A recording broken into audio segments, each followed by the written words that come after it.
Bienvenidos a esta clase 5 de hermenéutica del Diplomado en Formación Bíblica de la Escuela Bíblica Esdras. Soy el pastor Nahum Albores y estaremos viendo esta clase en los siguientes minutos. Antes que todo, quisiera pedirles que tomemos un tiempo para orar y que el Señor bendiga esta reunión.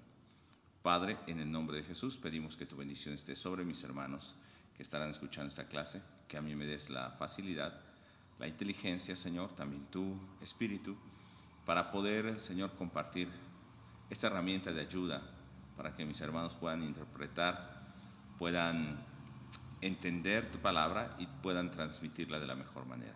En el nombre de Jesús. Amén. Bueno, sean bienvenidos y hoy vamos a estar viendo la clase 5, que es la importancia del contexto histórico-cultural o lo que nosotros llamamos trasfondo. Y si recordamos los 4 pasos básicos de la hermenéutica o de la interpretación, el recorrido por la interpretación, vimos el punto 1, que es comprender el texto en su contexto original. Y hoy estaremos viendo el punto 2, que es cómo medir la anchura del río que hay para cruzar. Lo que hoy nosotros vamos a ver es el trasfondo precisamente. Y vamos a encontrar y medir esas diferencias que existen entre el contexto en el tiempo original, la lengua, la cultura, la geografía, la situación específica que ellos estaban transcurriendo y lo que hoy nosotros tenemos en nuestro contexto. Así que vamos a ir a este segundo punto y lo que vamos a ver es el contexto histórico-cultural y el contexto literario o literal. Estos 2 puntos los vamos a desarrollar durante el día de hoy. Primero empecemos por ver qué es el contexto histórico-cultural.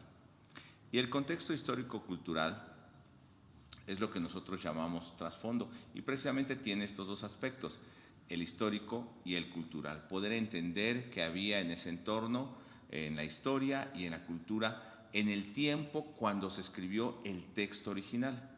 Y vamos a ir desarrollando durante el día de hoy esto, lo que nosotros vamos a llamar, este contexto histórico-cultural lo vamos a llamar trasfondo, así como atrás de mí hay un fondo, eso sería el trasfondo que está alrededor del texto que nosotros estamos estudiando o interpretando. ¿Y qué es el trasfondo? Es la información de todo aquello acerca del texto, o sea, fuera del texto y acerca del texto, pero que nos ayuda a comprender el texto. No nos centramos en el texto, sino que ahora vamos a salir del texto y eso es lo que vamos a ver, el trasfondo, todo lo que está alrededor de ese texto para poder entenderlo.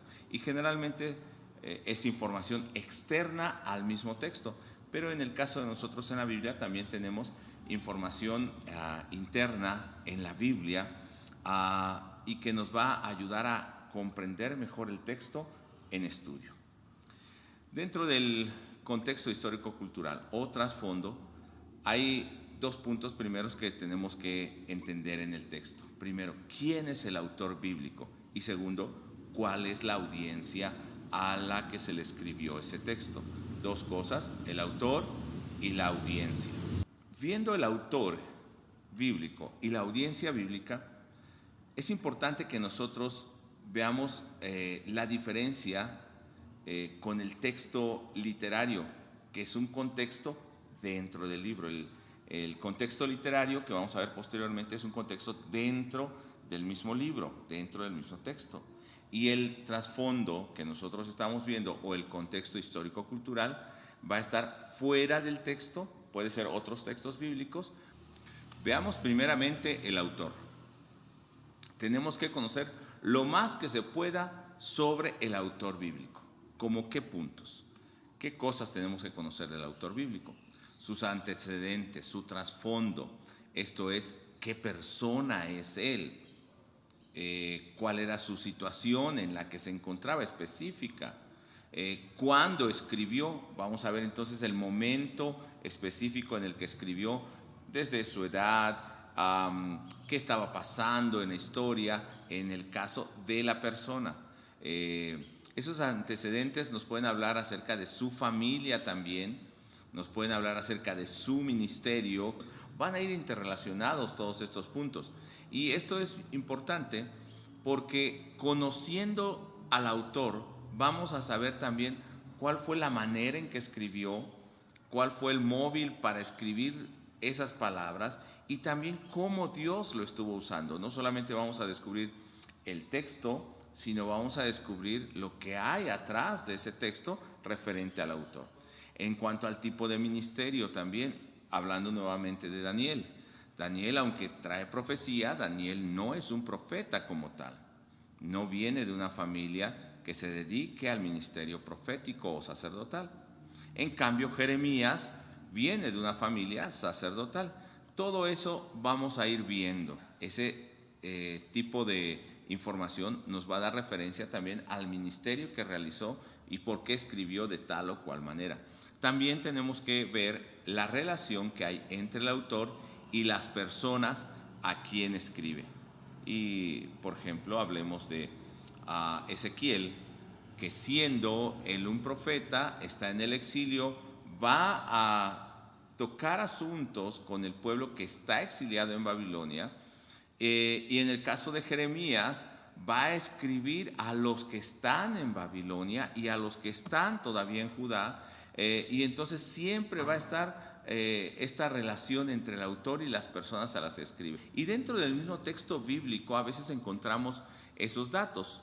Por ejemplo, cuando nosotros queremos saber qué relación estaba teniendo, y en el caso de Jeremías, cuando dice que su misma familia no lo aceptaba y aún querían matarlo, nos damos cuenta de la relación que había entre el profeta, el pueblo, entre su familia. Otra cosa que tenemos que buscar en el trasfondo o en el contexto histórico-cultural es por qué lo escribió. Habiendo conocido quién es el autor, sus antecedentes, cuándo lo escribió, el momento que estaba pasando, por qué razón estaban en esa situación, el tipo de ministerio que desempeñaba, la relación entre el autor y las personas que escriben, ese auditorio que va a recibir la palabra, podemos saber cuál es la razón por la cual escribió. No solamente la razón que Dios da, sino también la razón del autor por la cual escribe. En algunos casos, hablemos de Lucas, el Evangelio de Lucas, él está escribiendo para dejar testimonio o para enseñar también a otros que no fueron testigos de los eventos del Cristo. Y él ha investigado, entonces está enseñando, pero a la vez está dejando un legado, un escrito, un testimonio para que se pueda saber la verdad acerca de ese evangelio. Aparte del autor, tenemos que ver la audiencia. Y la audiencia bíblica y sus circunstancias, el contexto en que se desarrolló. También podemos ver qué tipo de pueblo era.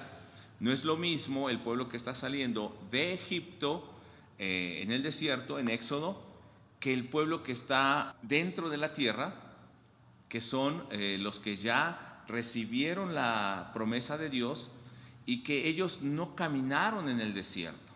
Tienen una situación diferente, religiosa, cultural, una concepción diferente acerca de Dios y una relación diferente con Dios. Entonces tenemos que encontrar bien a la audiencia bíblica. También el pueblo que va en el exilio, Judá, que se va al exilio, los que quedan, hay una parte con Jeremías que van a Egipto y no se sabe más de ellos.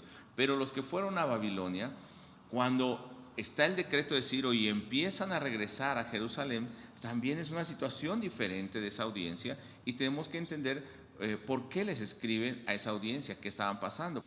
Algunos empiezan a regresar después de los 70 años, pero cuando nosotros vemos el ministerio de Esdras, estamos hablando de casi 150 años después de la primera fecha del exilio. Entonces son personas que tienen un contexto diferente en la cultura, hasta en la lengua, en las costumbres, y tenemos que entender todo eso acerca de los oyentes, de ese auditorio o audiencia.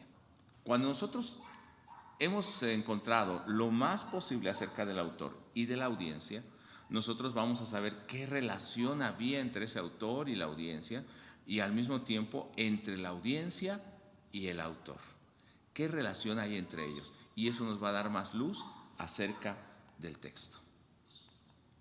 Hay otros elementos que nosotros tenemos que contemplar en el contexto histórico-cultural o el trasfondo, como elementos específicos que pueden ser históricos, que están fuera de Israel o de Judá. Aunque la Biblia nos habla de Israel y el centro de la historia es Israel en la Biblia, hay pueblos o naciones que están alrededor de ellos, hay imperios que se están levantando y tenemos que conocer qué pasaba en la historia, quiénes eran las potencias, en qué situación estaba Israel en relación con los pueblos circunvecinos. Cuando en el 722 Asiria destruye completamente la capital de Israel del norte, Samaria, entonces vemos qué relación había histórica entre esa nación bíblica con los demás pueblos, o con Babilonia, o con Egipto, y tenemos que conocer cuál es esa relación, y con los mismos pueblos que están alrededor, o naciones alrededor de Israel. Tenemos que conocer también otros elementos como los sociales, cómo era el trato social, y eso podemos encontrar mucho cuando los profetas nos hablan acerca de la injusticia que se daba con los huérfanos, con las viudas, en cuanto a los trabajadores con los patrones. Encontramos mucho de eso. En cuanto a la opresión de los ricos sobre los pobres, en cuanto también la liviandad religiosa, etc. Otros elementos, uno de ellos muy importante, son los políticos. ¿Quiénes gobernaban? Durante casi todo el tiempo del Antiguo Testamento, podemos hablar que son reyes del mismo pueblo, pero algunos fueron impuestos por otros reinos, así que realmente gobernaban otras naciones u otro rey sobre ellos. Pero posteriormente vemos que también, después del exilio, al principio los gobernantes son del mismo pueblo, aunque ellos no se gobiernan solo, y posteriormente vemos a gente de otros pueblos que están gobernando sobre ellos. Un elemento importante es el económico, en qué situación económica se encontraban, y eso nos va a hacer entender también cuál es la urgencia a veces de los reyes de ir y pedir ayuda a las otras naciones, de sacar en ocasiones hasta el mismo tesoro del templo y de la casa real, o hasta los adornos de materiales preciosos para entregarlos en tributo a otra nación. ¿Qué situación económica había? Situación de pobreza, situación de prosperidad. Un elemento importantísimo también es el geográfico, porque esto nos va a decir, hablando de la hidrografía, la orografía y el clima, nos va a decir por qué en situaciones que Dios les había dicho que no se construyeran cisternas, que Dios enviaría su lluvia temprana y tardía, ellos, no confiando en Dios, se construyeron grandes cisternas, que serían lo que hoy nosotros podemos conocer como tal vez canales o presas, para, si Dios no bendecía, ellos tenían una reserva. Estaban desconfiando de Dios. Entonces, pero eso nos hace ver también, el entender ese contexto histórico-cultural, el elemento de la geografía. Cómo estaban los ríos, los cerros, qué parte es más seca, qué parte es más fértil, etc. Y dentro, por ejemplo, de estos elementos, nosotros podemos encontrar algunos muy específicos. Hablemos, por ejemplo, si hablamos del histórico, social, religioso, político, dentro de cada uno de ellos hay aspectos muy específicos. En el caso, por ejemplo, del social, podemos ver las costumbres que tenían, los códigos familiares, cuál era la relación. A veces no entendemos por qué Sara le entregó a su sierva a Abraham para tener un hijo como si fuera de ella, pero eso nos los va a revelar cuando veamos ese elemento histórico en los códigos familiares, los conceptos o normas que se daban en la conducta, en el matrimonio, entre padres e hijos, entre relaciones comerciales, cuáles eran los conceptos o normas que se seguían. Algunos de los peligros en el estudio del trasfondo o del contexto histórico-cultural puede ser que la información sea inexacta sobre el trasfondo. Busquemos fuentes fidedignas, fuentes confiables, y en ocasiones escuchamos información aún en internet de personas que forman un culto, alguna forma diferente de doctrina y ellos buscan trasfondos históricos pero inexactos. Busquemos información que sea exacta, información que sea confiable y aún así tengamos el criterio para saber hasta qué punto esta información puede ser útil en nuestro estudio. Otro de los peligros es dar mayor importancia al contexto que al significado del texto.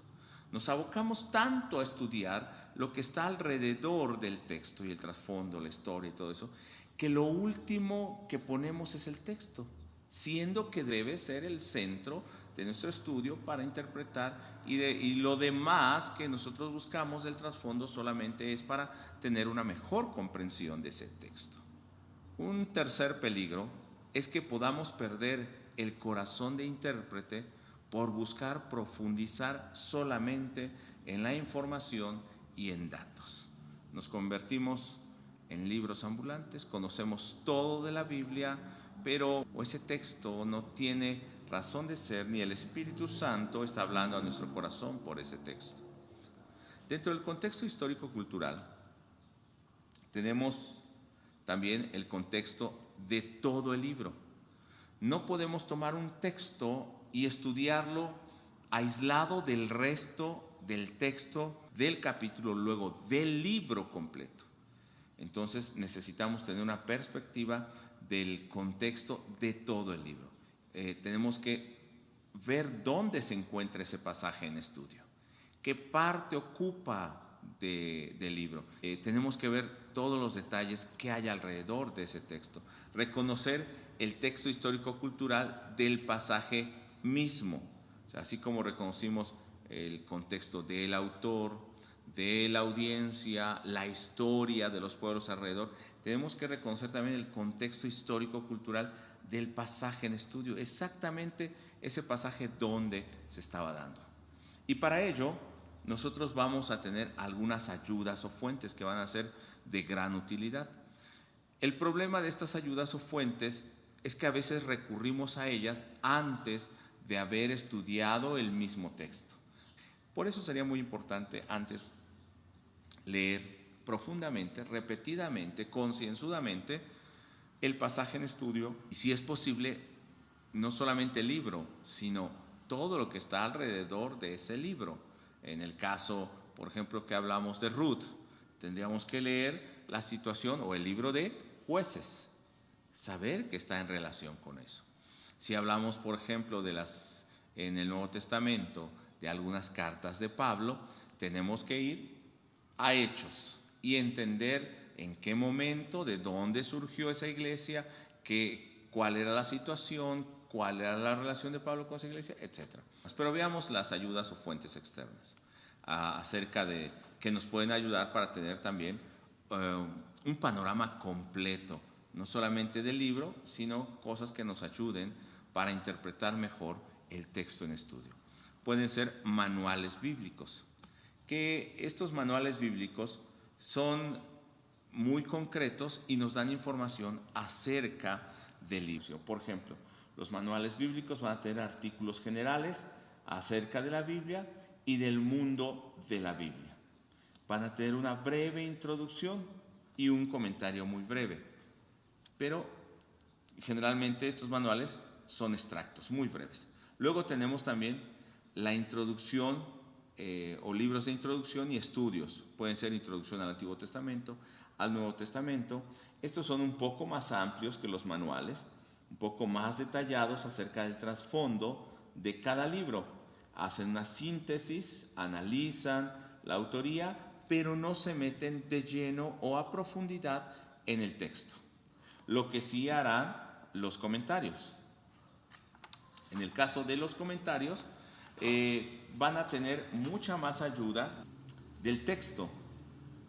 El problema de los comentarios es que va a estar pasado o filtrado por la perspectiva de los autores. Por eso no es recomendable ir primeramente a los comentarios, sino después de que nosotros hayamos hecho nuestro trabajo hermenéutico, que nosotros hayamos hecho el trabajo de interpretación, de entender el texto en su contexto, y no solamente quedarnos con un comentario, sino ir a 2 o 3 comentarios y además tener un criterio para saber qué es correcto y qué no es correcto, pero no vamos a tener este criterio si antes no hemos hecho nosotros un trabajo hermenéutico. También tenemos atlas bíblicos, y estos atlas bíblicos, juntamente con las enciclopedias bíblicas, nos van a traer mayor información. En el caso de los atlas, nos va a dar mapas, nos va a dar, por ejemplo, algunos recorridos de Abraham, de Jesús, la situación, cómo estaban divididos la tierra, etc. Y en el caso de las enciclopedias vamos a tener una información más amplia, pero más general de todo. También tenemos ayudas digitales que son muy importantes. Y aquí sí, aunque sea muy abundante el material digital y en internet, debemos también ser muy rigurosos en tener cuidado qué material escogemos. En los materiales digitales pues encontramos, de hecho, todos los anteriores como manuales, introducciones, comentarios ya de manera digital y nos facilitan el trabajo. Pero también tenemos que ser selectivos y en el caso de internet mucho más, porque no sabemos las fuentes o a veces las fuentes son erróneas o está muy parafraseado o manipulada la información que puede desvirtuarse. Si es útil, solamente tengamos cuidado en el uso de este material. Ahora, quiero que pasemos a la segunda parte del contexto, que es el contexto literario. Hemos visto el histórico-cultural, que está alrededor del texto y que hay mucha ayuda, información externa, pero ahora vamos a ver el contexto literario. Y este contexto literario se va a complementar con el histórico-cultural. ¿Y qué debemos de conocer? Este contexto va a determinar el significado. ¿Qué quiere decir ese texto? Eso es lo que va a ayudarnos.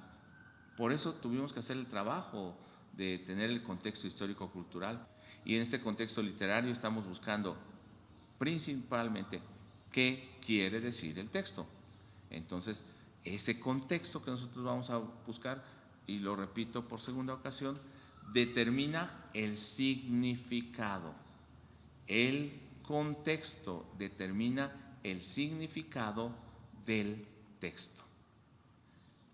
Este contexto literario lo podemos definir de la siguiente manera. Es la forma concreta que asume un pasaje. Estamos hablando de un género literario y las palabras, frases y párrafos que rodean el pasaje en el estudio, que sería el contexto circundante. Y en esta parte solamente hago una referencia, vamos a tener un contexto cercano que van a ser los versos que están antes y después.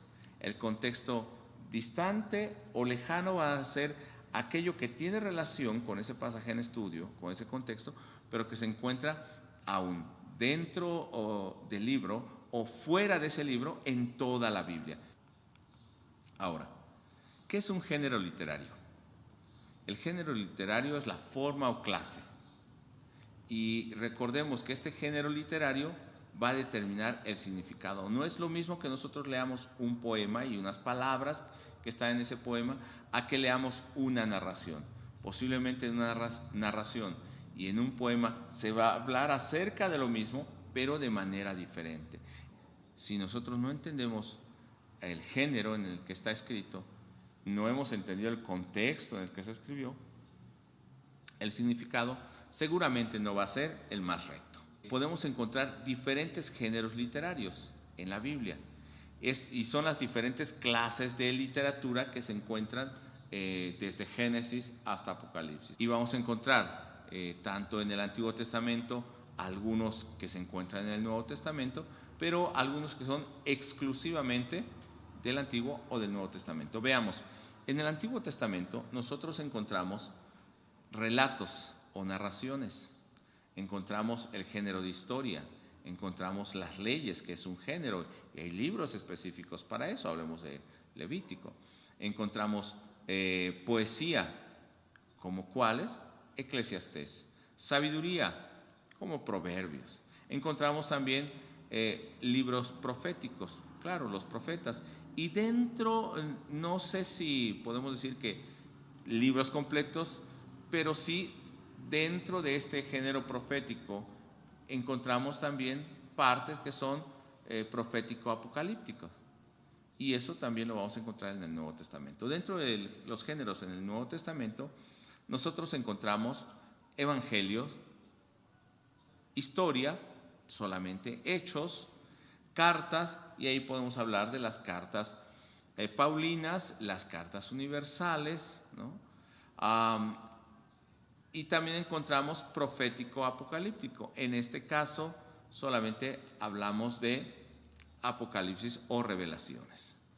Y dentro de estos géneros encontramos lo que son subgéneros, que posteriormente lo trataremos, que son lo que nosotros llamamos figuras literarias. En el caso de los evangelios podemos encontrar parábolas, en el caso del Antiguo Testamento enigmas, discursos, y encontramos esto dentro de un género, y esto le llamaríamos nosotros subgéneros. No tener cuidado con el género literario, si no tomamos en cuenta el género literario de ese texto, es no tomar en cuenta, primero, el propósito original del autor. ¿Por qué lo escribió de esa manera y qué era el mensaje que quería dar?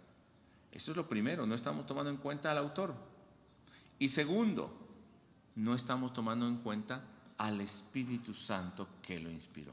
De allí la importancia que nosotros veamos el género literario.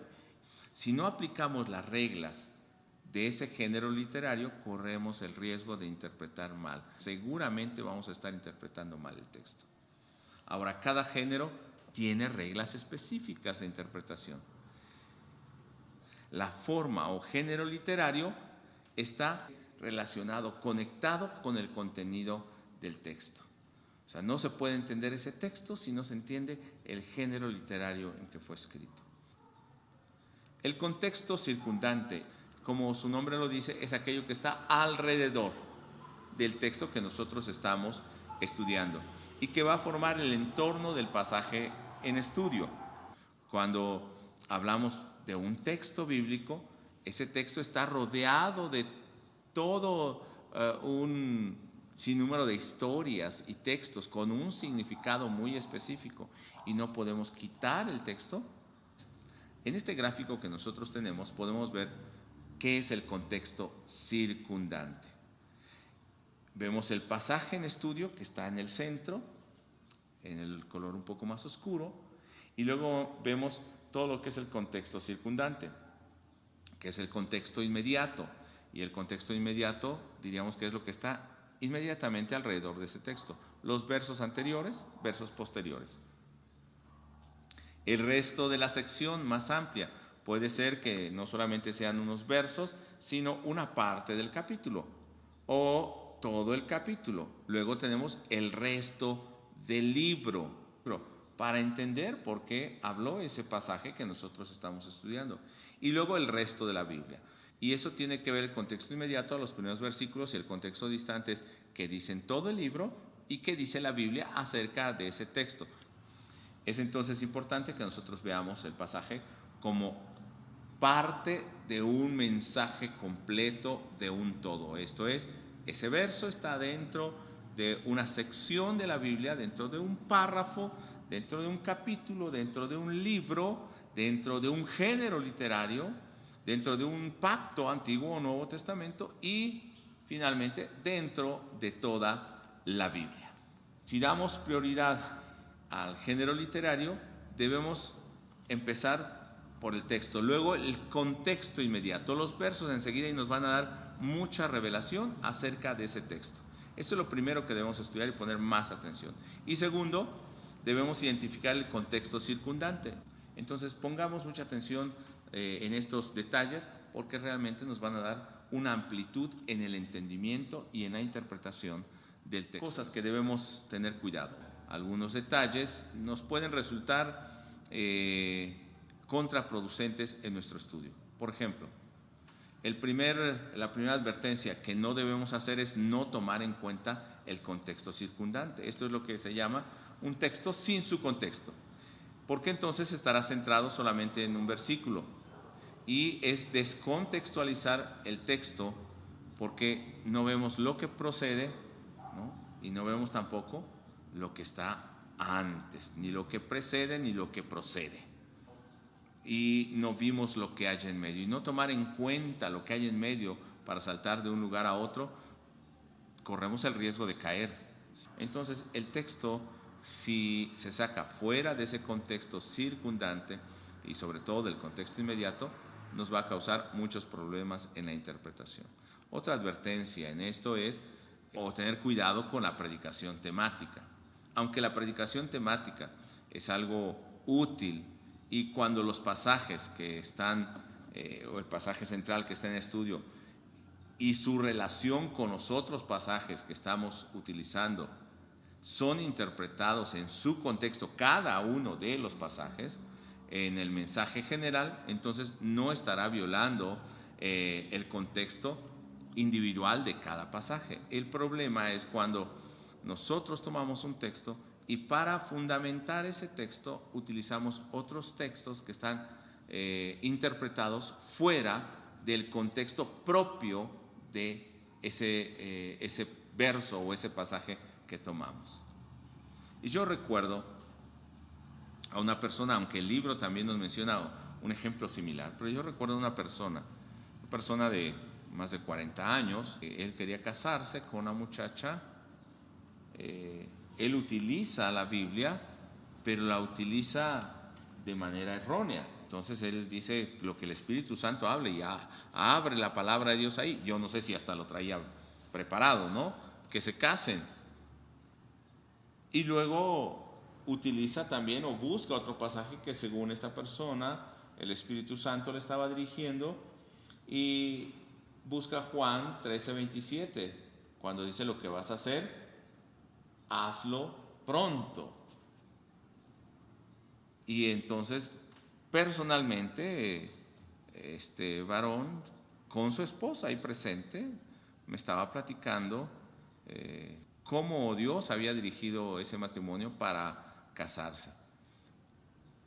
Espero en Dios que realmente estén viviendo un matrimonio feliz, pero esos pasajes estaban tomados fuera de contexto, porque Pablo lo que está enseñando en 1 Corintios 7 es que si esa persona no puede estar sin casarse o que no puede abstenerse, entonces que se case.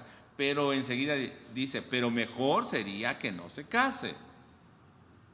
Si puede tener dominio propio, es mejor que no se case. Entonces no está enfatizando el casarse, sino el dominio propio de esas personas y la elección que pueden tener. Y lo segundo, cuando dice que lo que vas a hacer, hazlo pronto, está hablando de la traición que iba a realizar Judas a su maestro.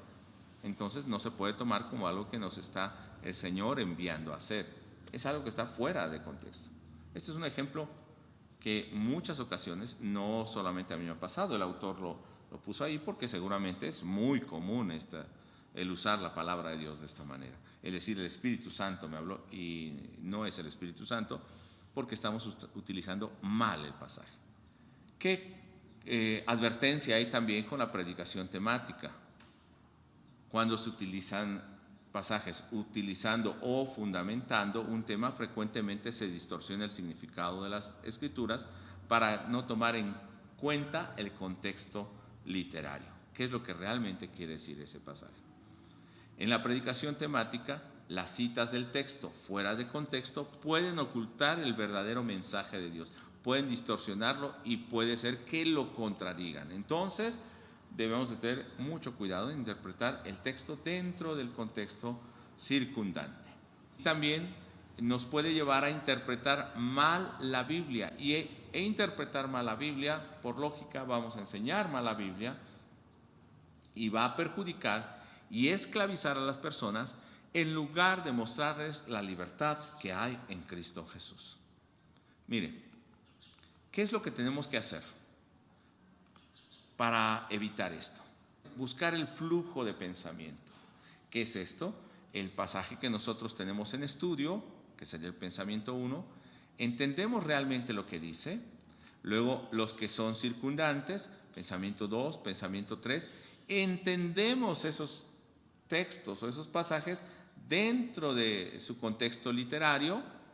Entonces ya tenemos no solamente el texto, sino los otros textos alrededor de él que están entendidos, estudiados e interpretados correctamente, y entonces a través de eso nosotros podemos realizar una conclusión. Teniendo esa conclusión, entonces podemos elaborar un sermón y presentarlo. Entonces pongamos mucho cuidado en el flujo de pensamiento. Ahora, el contexto circundante. Una idea surge normalmente de las frases anteriores que conducen a la frase posterior. O sea, no es una idea que surgió solamente de la nada, sino que está relacionada con las ideas anteriores. Primero con las ideas anteriores y después puede estar justificado por las subsiguientes. Las partes de la Biblia están conectadas para formar un todo. No es un texto aislado del resto. Si una parte fundamenta lo que estamos diciendo, pero el resto de la Biblia está en contra de eso, nuestro estudio, nuestra interpretación es incorrecta. Debe estar dentro de ese texto y dentro del contexto de toda la Biblia. Las unidades más pequeñas se conectan para hacer unidades más amplias de pensamiento. Ese es el flujo del pensamiento. Además, la interpretación encaja mejor en el contexto circundante del pasaje. Es como cuando armas un rompecabezas, ya sea en formas geométricas o una figura. Si pones una pieza fuera del lugar, podría parecer que va a quedar y casi ajusta, pero no es el lugar exacto donde debe ir. Y si es una imagen, te vas a dar cuenta cuando la imagen esté completa que esa figura no va a llegar, aunque tuviera casi la misma forma o la misma forma, pero no es su lugar. Entonces hay que ponerlo en el lugar adecuado. Si son figuras geométricas, si tú quieres poner donde no queda, vas a luchar por meterlo ahí, pero primera, no va a entrar en el lugar, o entrando pero no va a llenar el lugar, y segundo, va a afectar para que las otras piezas tomen el lugar que debían llevar. Por eso debemos de tomar muy en cuenta el contexto circundante. Acerca del contexto circundante, veamos un ejemplo. Primero tenemos que encontrar en qué forma está dividido el libro, en párrafos o secciones. Puede ser no solamente el libro, sino puede ser un capítulo que vamos a analizar. Y hay conectores que nos van a dar la idea cómo se pueden dividir de manera natural. Conectores como por eso, de modo que, después de eso, etc. Y la tarea, les voy a dar una ayuda. En 2 de Pedro, capítulo 1, nosotros podemos ver cómo está dividido o formado en párrafos el libro. Solamente vamos a hacer una parte del capítulo 1 y ustedes harán esto de todo el libro.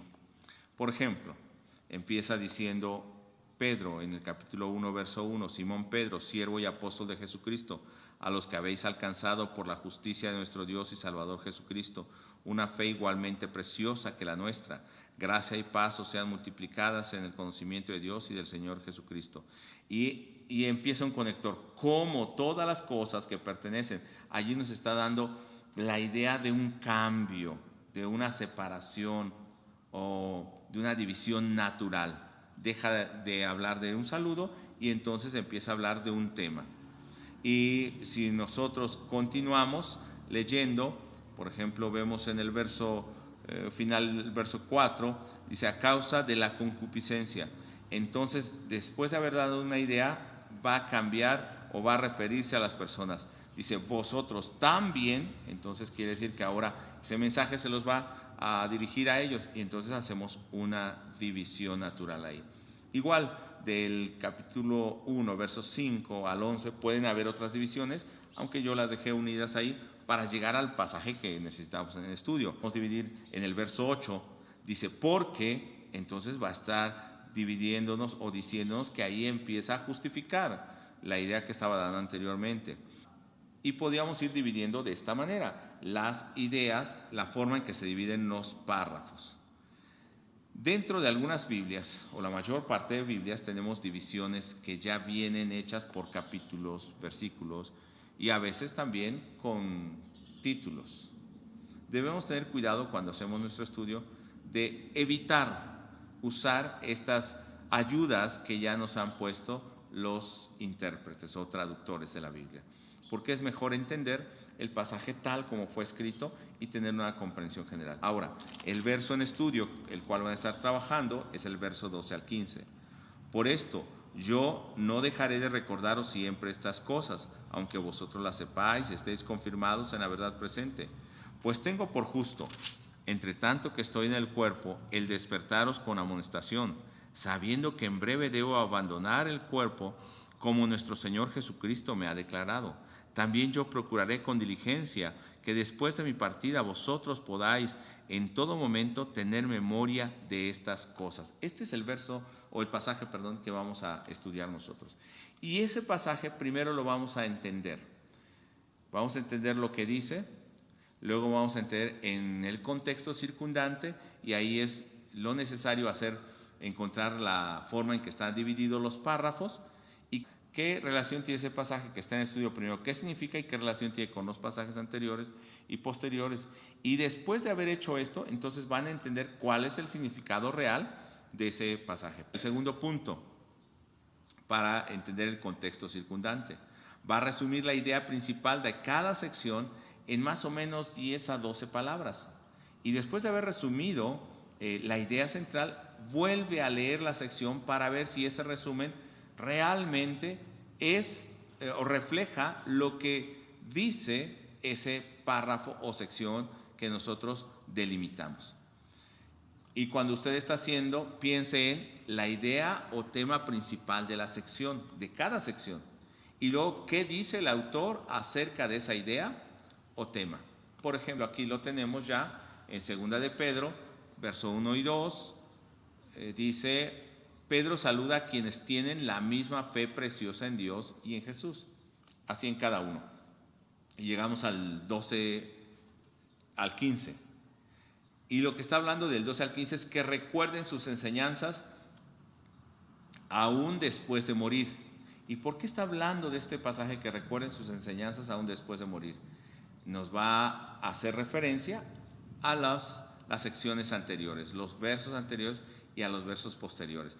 Y usted tiene que hacer el resumen de cada una de esas secciones.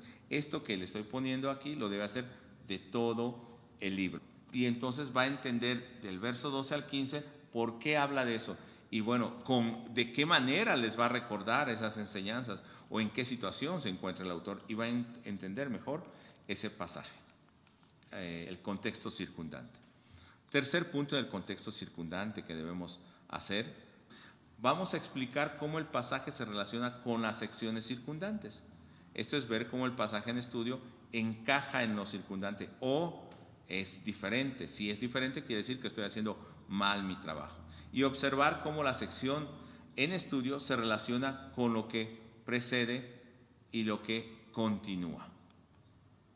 2 de Pedro dice el capítulo 1, verso 12 al 15, por lo cual yo no dejaré de recordaros.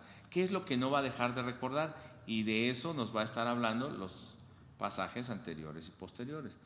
No va a dejar de recordarles y va a procurar que tengan memoria de esas cosas. ¿Cómo lo va a hacer?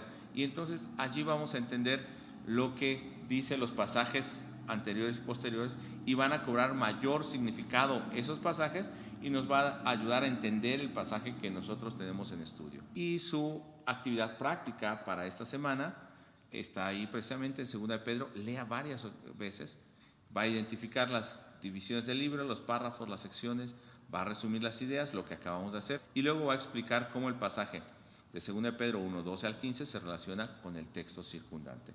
Lo envía por correo, máximo 2 páginas. Ha sido un placer estar con ustedes. Nos vemos en la siguiente lección.